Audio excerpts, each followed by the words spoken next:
Welcome back to the channel. Thank you guys for hanging with me on this Monday.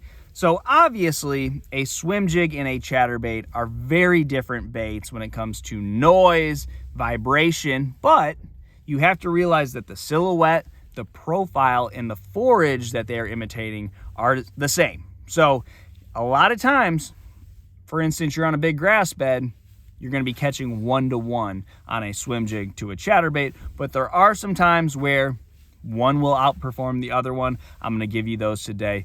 Water temperature, cover, some places where I just don't feel like a chatterbait belongs, places where I don't feel like a swim jig belongs, or if it does, maybe after you've caught some fish on a chatterbait, vice versa. So thank you guys for liking these videos. If you haven't yet, please hit that subscribe button. That helps me and the channel out a lot.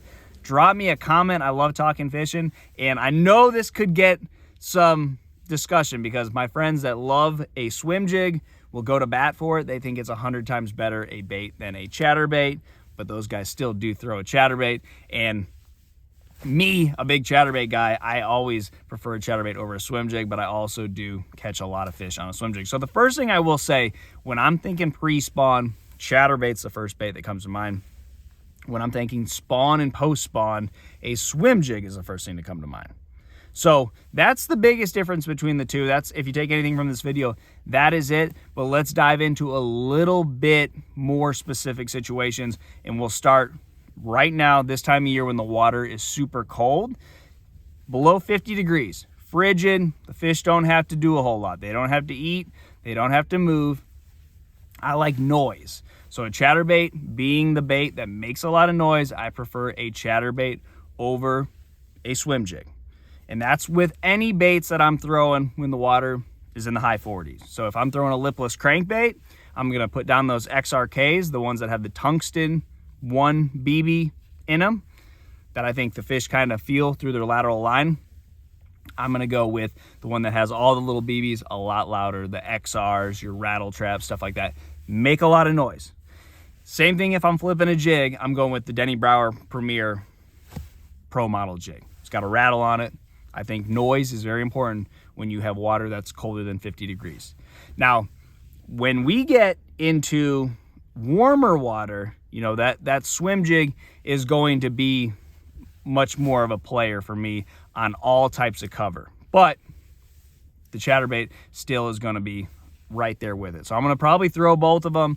If I'm catching fish in really cold water, the spot slows down, I'll probably run I'll probably run a swim jig through there, but the chatterbait's going to be the first option. Now, when we get to cover, both of these baits are great around all types of cover, but I will say the one that jumps out to me is water willow, and a swim jig is a much better option in water willow. If you haven't fished water willow, it's also called bank grass, and it's grass that grows in about 2 feet of water, and most of the time when you're catching fish out of that grass, not a whole lot of visibility. So like 1.5 foot of visibility is, or less, is ideal with water willow.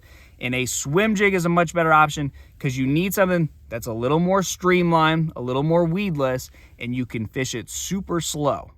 You know, the chatterbait wants to kick and move, and that's great, but when you're in water willow, you don't want that. You want your bait coming back straight to the boat.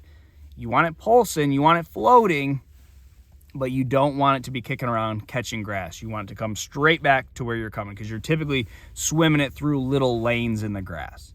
Now, if you're fishing like isolated pads and you can't get the fish to react by flipping to them, a chatterbait is a much better option because you have fish that are staging in those pads. So they're pre-spawn fish, they feed through their lateral line.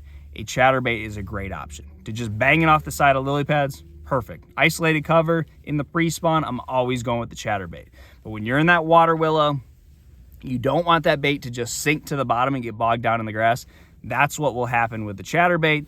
Even if you lighten up your chatterbait to that 3/8, that's going to cause your bait to kick and dance and surge more than it would with that 1/2 ounce, and that's not what you want in water willow. So swim jig for me, always in water willow. But those are just a couple things, a couple places. Again, these two baits will probably catch you the same amount of fish in most cases, other than the ones I mentioned. Try that, guys. Good luck to you, and I'll see you on the water.